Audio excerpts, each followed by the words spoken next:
دنیا جہاں میں حاجی صاحب کے ساتھ ہم پھرے 150 سے زیادہ ملکوں میں، کہیں کسی جگہ کسی ایئرپورٹ پہ 1 منٹ سے زیادہ وقت نہیں لگتا تھا ہمیں گزرنے میں. وہی پگڑی، وہی لباس، ہر جگہ ایئرپورٹ پہ ہم سے پوچھتے تھے کچھ لوگ آ کے کہ یہ سفید کپڑے تم لوگوں نے کیوں پہنے ہوئے؟ میں نے کہا کیوں، تمہیں کیا لگتا ہے؟ کہتا بس ہم سب کا دل تمہاری طرف کھنچ رہا ہے. یہ گرو کون ہے؟ یہ بڑے، ہمیں ان کا پاؤں چھونے دو. کوئی کہتا ہمیں ان کا ہاتھ چومنے دو، کوئی کہتا ایک تصویر لینے دو. سنت میں یہ کشش ہے، یہ سنت کی جاذبیت ہے، سنت والی زندگی. ہمارے ایک صاحب اپنے 2 ملازم کے ساتھ ایک ملک میں گئے، وہاں اس ملک میں بڑی تلاشی لیا جاتا تھا ایئرپورٹوں پہ.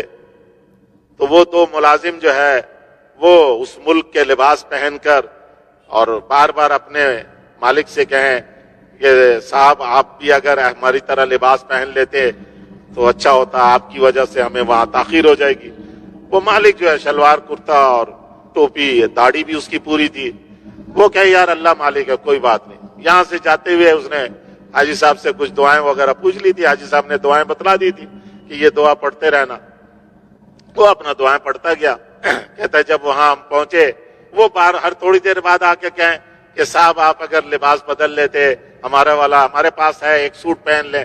وہ کہتے نہیں یار اللہ مالک ہے، اللہ مالک، اللہ مالک. کہتے وہاں پہنچ گئے.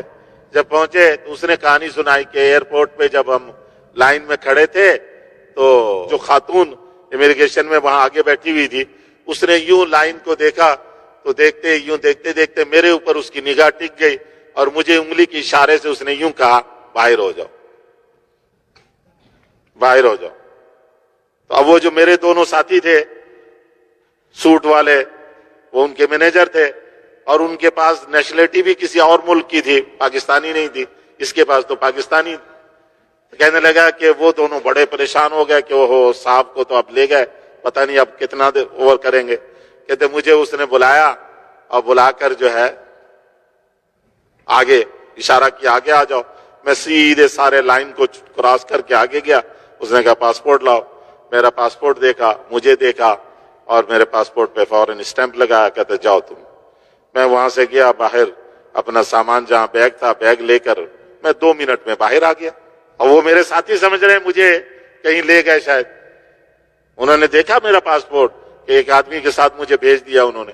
تو مجھے تو بھیجا انہوں نے سامان کے پاس، میں سامان لے کر باہر آ گیا. پھر مجھے خیال آیا کہ باہر میں ان کا انتظار کروں تو یہ اچھا نہیں ہے. ہوٹل میں جانا ہے تو ہوٹل ان کو بھی پتا، وہ آ جائیں گے. میں اپنا ہوٹل پہنچ گا. وہ گھنٹوں بعد آئے اور آ کر سر ان کے جھکے ہوئے، کیونکہ ان کا تو سارے کپڑے شپڑے اتور کے انہوں نے پوری اچھی طرح جیسا وہ لیتے تھے وہ اس طرح انہوں نے ان کی تلاشی لی، مشینوں میں گزارا، پتہ نہیں کیا کچھ کیا ان کو. تو میں نے اسے کہا، میں نے کہا یہ تیرا کمال نہیں ہے. وہ مجھے کہانی سنا رہا تھا کہ یہ ہوا اور وہ شرمندہ. اسے نے کہا میں نے تجھے کہا نہیں تھا کہ اللہ مالک ہے؟ تجھے پتہ ہی نہیں کہ ان لباس میں کیا طاقت، حضور صلی اللہ علیہ وسلم کی سنت لباس میں کیا قوت، کیا کشش ہے. اس عورت کو کیا تھا کہ پورے لائن میں سے ایک آدمی کو باہر نکال کے اپنے پاس بلا رہی. حضور کی سنت داڑھی میں کشش ہے، حضور کے لباس اور ٹوپی میں کشش ہے، جاذبیت ہے.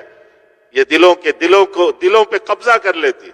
یہ سنت لباس، جو سنت لباس سنت شکل صورت کو اختیار کر کے ڈرتا رہتا ہے، اللہ اس پر خوف مسلط کر دیتے، اللہ اس پر خوف مسلط کر دیتے. اور ہم نے دیکھا سب جگہ. میں نے بتایا نا کہ ایک جیسے 2 منٹ ہمیں نہیں لگتا تھا. اس لیے کیا فرمایا؟ حسنت علانیت، جو اعلانیہ اعمال ہم کریں وہ خوبصورت بنا کر پیش کریں. ایسا خوبصورت بنائے کہ لوگوں کے دل کھنچے اس کی طرف، اس کی خوبصورتی میں لوگوں کے دل کھنچیں گے، اس کی طرف آگے بڑھیں گے. واستقامت طریقتہ، اور راستہ سیدھا اختیار کریں.